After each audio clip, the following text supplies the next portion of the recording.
আপনার কাছে একটি আইনি বিষয় জানতে চাই, সেটি আপনি জানেন যে ত্রয়োদশ সংশোধনী উচ্চ আদালত বাতিল করেছিল এবং উচ্চ আদালতে সেটি আবার পুনর্বহালের জন্য যে রিভিউ শুনানি হবে খুব তাড়াতাড়ি। যদি সেটি পুনর্বহাল হয় সেক্ষেত্রে তত্ত্বাবধায়ক সরকার আবার স্বয়ংক্রিয়ভাবে ফিরে আসবে। সেক্ষেত্রে আসলে আইনি কোনো জটিলতায় পড়বে কিনা অন্তর্বর্তীকালীন সরকার, বা অন্তর্বর্তীকালীন সরকারে আবার রিফর্ম প্রয়োজন হবে কিনা? না, যেহেতু এটা মামলা হওয়ার পরে এটা আপনার কয়েকটা হিয়ারিং হয়েছে, সেই হিসাবে যেহেতু এটা এক সরকার এসে বাতিল করছিল বা হেল্ড আপ করে দেওয়া হয়েছিল, সরকার করেনি, উচ্চ আদালত ওইটাই আর কি, ওই সরকারের সময় যে ওটা তো পলিটিক্যাল লিডারেই চালাইছে বা রাজনৈতিক দলই চালাইছে সেই সময়। এখন এইটা আবার যে রিভিউ হয়ে আসছে, এটার সাথে এটা হওয়ার কথা না, এই কারণে যে এটা তো আসলে বিপ্লবী সরকার হিসাবে এটা পরিচিতি পাইছে বা জন আকাঙ্ক্ষার মানুষের। এখন আপনি বিপ্লবী সরকার বলেন বা তত্ত্বাবধায়ক সরকার বলেন বা সেটা যদি জনগণের যদি ম্যান্ডেট থাকে সেটা আপনার মাইনেই নিতে হবে। এটা সংবিধানে কি আছে না আছে অনেক কিছু, আবার এই যে একটু আগে ভাই যেটাগুলো যে দেবেন, সৌদি আরবের সংবিধান নাই, গ্রেট ব্রিটেনের আরও কয়েকটা রাষ্ট্রে এরকম সংবিধান নাই।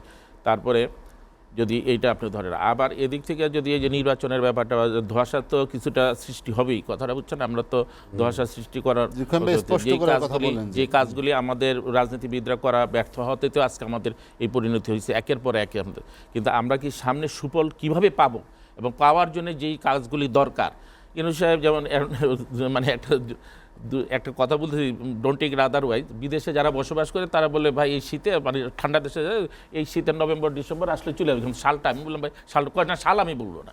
তো এরকম হচ্ছে নির্বাচনের ওই যে সে মানে উনি চাইতেছে যে সালটা বলুক, হ্যাঁ ডিসেম্বর বা কবে করতে এটা। তো আপনি চাচ্ছেন কোনটা একটা নির্দিষ্ট, অবশ্যই একটা নির্দিষ্ট সময় দিলেই তো এটা সমস্যার সমাধান হবে। এই যে আজকে দেখেন আন্দোলনে এগুলি তো এই সরকারের সময়, এই যে ওনারা আসছে মাত্র 5 মাস হয়েছে, আন্দোলনের জোয়ার বয়ে যেতেছে। আর এটা ভেহিকেলসের, ওটা রিক্সা চালকের আন্দোলন, মজুরি, এইটা সেটা সব এতকাল তাদের এই সুপ্ত মানে ওই যে আপনার ফুজি মাউন্টেন, টোকিওর ফুজি মাউন্টেনের মতো সুপ্ত অবস্থায় ছিল, এখন এটা বাস্ট হয়ে গেছে। মানে আন্দোলন আর আন্দোলন, তাদের মানুষ ঘেরাও করে, এই যে তারা যে সড়ক যে অস্ত্র হিসাবে নিল, এই কতগুলি লোক আপনার রাস্তায় মারা গেছে আপনার জানেন, অ্যাম্বুলেন্সে ছিল, কয়টা পত্রিকা আসে, কয়টা আসে আমরা জানি, এগুলি আমরা কি খোঁজখবর নেই? আমার কথা হলো যে এটা ধোঁয়াশারও দরকার নেই, এ ধরনের নেই। ইউনূস সাহেব অবশ্যই বুদ্ধিমান ব্যক্তি, উনি ওইখানে যাই ইন্টারভিউ দেয় না দেয়, পরিস্থিতি পরিবেশের উপর অনেক সময় মানুষ কথা বলার যেটা বলার উচিত না বা অনেক সময় আইসেও পড়ে, এটা ঘটনা ঘটেও যেতে পারে, সেইগুলি লোক করার পরে আমি মনে করি যেহেতু 8 তারিখ ওনারা এই জিনিসটা দিয়েছে, ফেব্রুয়ারিতে ওনারা এই সংস্কারের 6টা কমিশন যারা এগুলি দিবে, এগুলি আবার হবে বা হবে, কারণ ম্যাক্সিমাম আপনার পার্লামেন্ট থেকে পাস করে। কিন্তু ওই জায়গায় প্রশ্ন যে যারা সংসদে যাবে পরবর্তীতে তারা করবে কি করবে না, জনগণের কতটুকু কল্যাণে আসবে কি আসবে না, এই জিনিসটা জায়গায় এইখানে গিয়ে গিট্টুটা লাগছে আমার ধারণা আর কি। আবার দেখেন ছাত্র সংগঠন তাদের হুঁশিয়ারি যে সিরিয়ায় শর্ট টাইমে আপনার হয়েছে, বিপ্লব হয়েছে, সেখানে বিপ্লবের মাধ্যমে তাদের পানিশমেন্টের ব্যবস্থা হয়েছে, কতগুলি হ্যাং করা হয়েছে। আমাদের প্রতিদিনই মামলা নতুন নতুন হইতেছে, 200-300 মামলা, এক একটা মামলাতে 300-400 আসামি হইতেছে, তারপরে আবার এর ভিতরে আবার আরও 300-400 আবার রাখা হইতেছে, অজ্ঞাত রাখা হইতেছে। এই জিনিসগুলি হজবরল হয়ে যেতেছে, এই জিনিসগুলি খুব দ্রুত গতিতে তদারকি করে কীভাবে সুন্দরভাবে তাড়াতাড়ি নির্বাচন দিয়ে চলে যাওয়াই ভালো, আমিও মনে করি এটা। তবে ইচ্ছা করলে উনি যে ওই যে 18 মানে যে ডিসেম্বরে যেটা কথা হবে, ডিসেম্বর 3 মাস আগে উনি করতে পারে ইচ্ছা করলে। তবে আজকে এক জায়গায় দেখলাম যে বলছে এরকম যে তত্ত্বাবধায়ক এক উপদেষ্টা বলছে যে আপনার নভেম্বরে শিডিউল দেওয়া হবে এবং ডিসেম্বরে নির্বাচন সমাপ্ত করা হবে। নির্বাচনের মধ্যেই কি রাজনৈতিক দলগুলো সমাধান খুঁজছে কিনা? জি, এইটা যে বাইরে যে সূক্ষ্ম এবং সুন্দর নির্বাচনের মাধ্যমেই এটার সমাধান। তো এখন যে ক্ষমতা যাইতে পারে সে কইবে যে সূক্ষ্ম কারচুপি হয়েছে, এই মানসিকতা তো এখনও ওইখান থেকে বাইরে আসতে পারলাম না।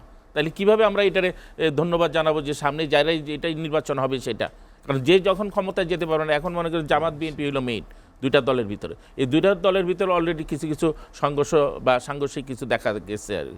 এবং এই ছাত্র সংগঠন তারা যদি মনে করেন এই বর্তমান সরকার যদি ইউনূস সাহেব থাইকে ক্ষমতা থেকে একটা ছাত্র সংগঠন দাঁড় করে আবার চিন্তা করে যে উনি আবার ক্ষমতায় থাকার জন্য এটা চেষ্টা করবে, এটা টোটালি কোনোদিন এটা চাবে না। ফেসিবাদ তো এই হাসিনা তো দূরে গেছে, ভাইয়া গেছে, ওনারা ভাগতে পারবে না, হ্যাঁ সেই অবস্থা থাকবে না। কিন্তু অর্থাৎ আমার মনে হয় না যে উনি অন্তত বুদ্ধিমানের কাজ করবে না যে উনার এইটা এত লোভ বা লালসা, উনি যেই কয়দিন আছে এই কয়দিনে আরও সুন্দরভাবে যাবে। আমি একটু লাস্টে দিয়ে বলতে চাই, একই জিনিস আমরা পর্যায়ক্রমে আলাপ করলাম, এই যে আজকে এয়ার পলিউশন বাংলাদেশে পৃথিবীর মধ্যে 1 নম্বর আছে।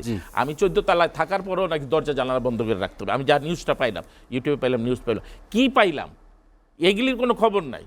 আমি কি খাইলাম না খাইলাম, আমার সুষম বন্টন হলো কি হইলো না, আমি পলিউশনের জ্বালা আমি মরতাছি। এই যে ভদ্র মহিলা যে পরিবেশবাদী, উনি যে দায়িত্বটা নিলেন, উনার কার্পেট লাগে, উনার ওই ইয়েতে যে খাল খনন করতে উদ্বোধন খাল উনি কয়টা ইটের ভাটা বন্ধ করলেন। উনি ইটের ভাটা এখনো হাজার হাজার ইটের ভাটা, আমি ওই দিনও গেছি ভাই, গাজীপুরে গেছি, ইয়েতে গেছি আমি, এইখানে আপনি জান কেরানীগঞ্জে হাজার হাজার ইটের ভাটা। এখন এই ইটের ভাটা যে বিষাক্ত যে গ্যাস বা দূষিত ঢাকা শহরে পদার্থ, বায়ু দূষিত- এইসব কারণেই তো হইতেছে। আমাদের দূষণ কাছে করছে। দেখেন যেই গাছপালা যতটুকুই আছে, যদিও গাছপালা গাছটা এটা অসার করছে আমাদের এক শ্রেণীর লোক, তারা ধ্বংস করছে রাষ্ট্রে, তারপরেও যতটুকু গাছপালা আছে এটা হয়তো যদি ইটের ভাটাটা বন্ধ, আজহার ভাই, ইটের আলোচনা ভাটাটা কেন বন্ধ করতে শেষ পারতেছে করতে না? চাই আপনাকে। শস্যের ভিতরে ভূত থাকলে কোনোদিন তাড়াতে পারো না। যতই নীতিবাক্য কন, এই নীতিবাক্য নিজের থেকে শুরু করতে হবে।